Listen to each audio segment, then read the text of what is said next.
Thank you. Thank you for coming in. It's quite a noisy place. Just wanted to say to Alec that I do play backgammon. There are strategies, but it all depends on the dice as well at the end of the day. So here, what I wanted to talk to you about is basically the output is there, yeah. So it's just unlocking a new consumers. There is no risk in here.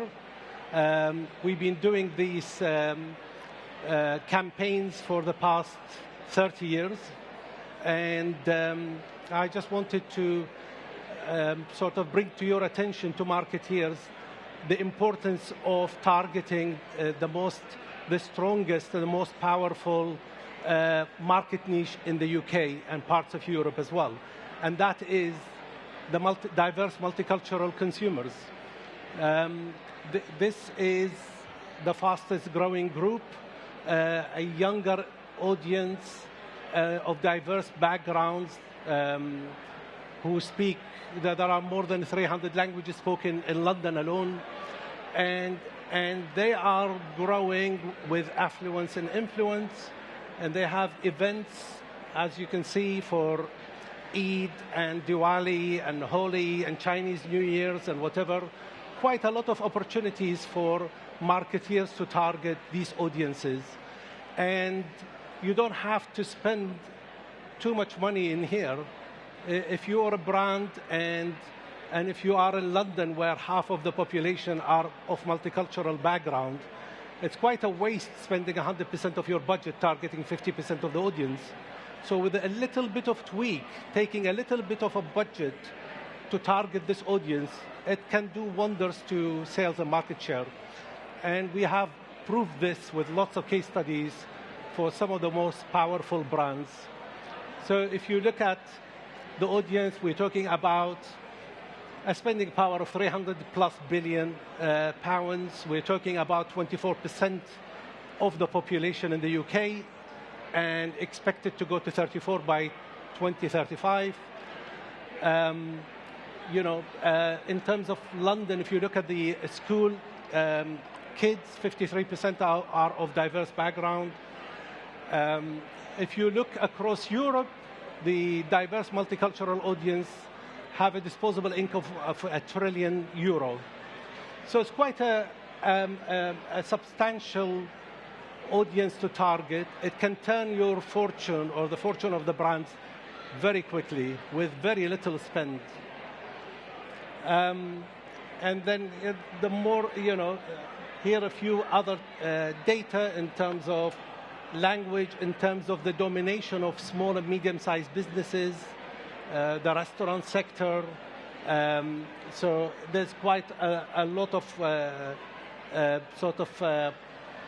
powerful organizations out there that you could target. If you look at the chemist and pharmacist, if you look at restaurants, if you look at convenience stores, there is complete domination of multicultural clients and SMBs.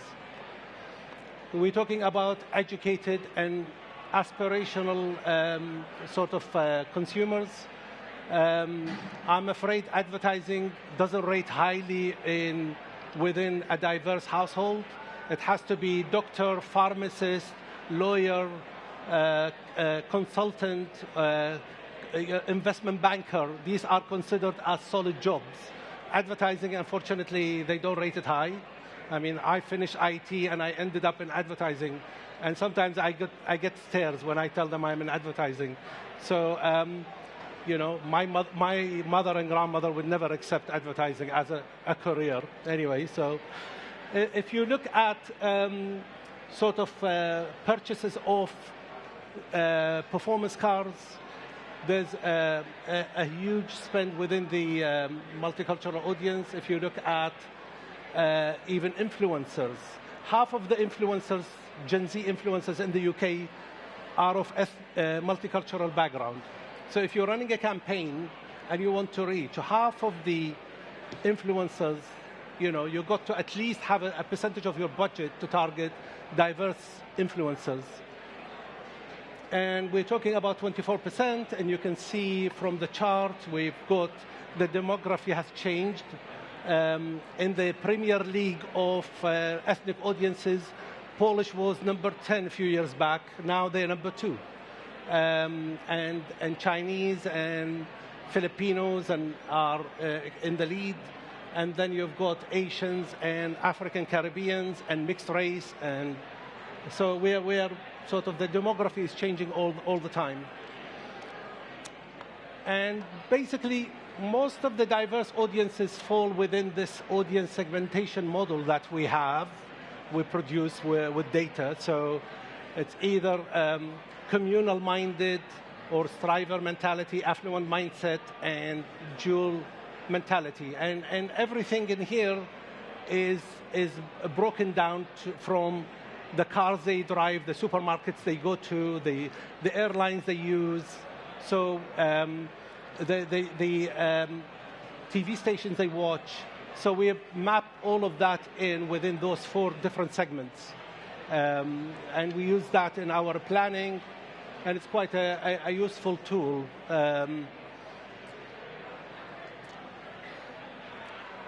And if you look at, basically, multicultural consumers said in their research, 75%, they prefer to have relevant creatives targeted at them. It's quite a shame for brands to spend a lot of money on media without sort of tweaking that creative to make it more relevant to the audience. We have done a trial as well where for BT, we tried about twice to place an ad, a relevant ad and a generic ad aimed at the Asian community. And we've seen 100% uplift whenever there is something relevant to Asians and aligns with their culture. Calls to the helpline and hits to the website doubles. So there is something there in that. And I think it's quite understandable. They also would like to have the ads placed in their sort of aimed at them within their own location or neighborhood.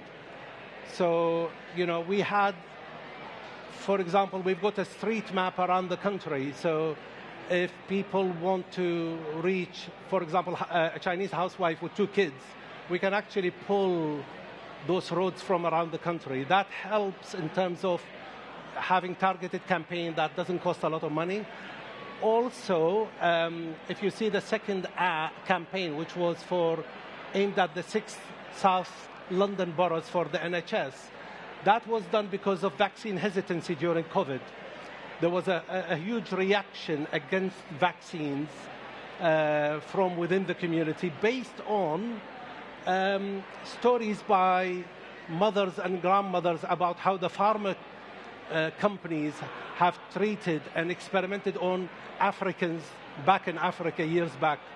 So you need sometimes to address some of those issues. It's not just a straightforward campaign that you place in the media. You've got to understand the issues facing them. In terms of media trends, you can see that, in terms of, this is a bit of it was done during COVID, where the percentages of people watching their own media, playing games, ordering online, have increased. Money spent on fashion, which is, I think, aligns with mainstream trends as well. People at home, they wanted to sort of, their habits have changed.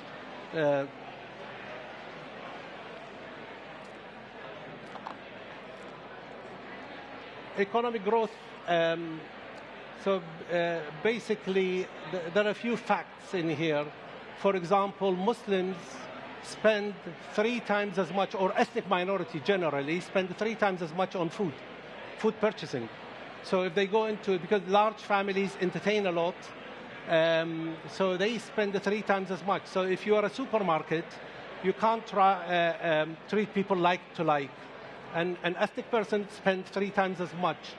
Just as black women spend 7 times as much on hair and beauty, than a mainstream woman. So for every bottle of Head and Shoulder, a black woman will buy 7 bottles. If I put it basically that. They spend a lot of money on hair and beauty, and you can, so these things can be taken, and it helps in terms of targeting as well. Just as Arabs spend a lot of money on supercars, Lambos and Ferraris and what have you, higher than the mainstream average.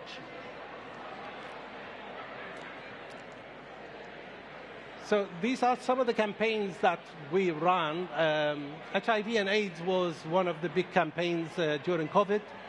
We had to do 30 different languages on TV, radio, press, and digital, as well as media partnership, which is creating content for radio and press and TV, phone-ins and discussions, so that we get the debate going within the community. Because when you're addressing multicultural audiences, you need to reach not just the youth, but the older generation. No matter what the RAF and Army did in the campaigns we did to target ethnic youth, it didn't work unless the grandmother or the uncle nodded yes. So we have to talk to influencers, to talk to elders, to influencers, to media people, prepare the community, bring it all along. And the minute they approve that, it's easy to get their sons to join a certain thing. The same was for the black community who refused to join the police, but then we had to approach it in a different way to change that mindset. Word Remit is another brand. It's a fintech brand that we took from $50 million to now $2 billion. They started in the UK and targeting Somalis, and now they are a major brand. They're targeting not just the UK, but we're targeting global campaigns. And we love fintech clients. They took us globally to Australia, Canada, Romania, LA, and Sainsbury, that's another execution where you need to do something different. So instead of having another creative, this was just around Ramadan. We had to bring in one of the Pakistan leading actor with 5 million following and use the campaign, something bespoke.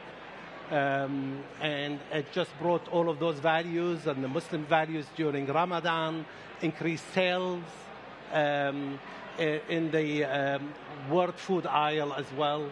And we got lots of coverage because he started tweeting about the campaign to his fans and whatever. So another successful campaign. MoneyGram, again, targeting diverse audiences,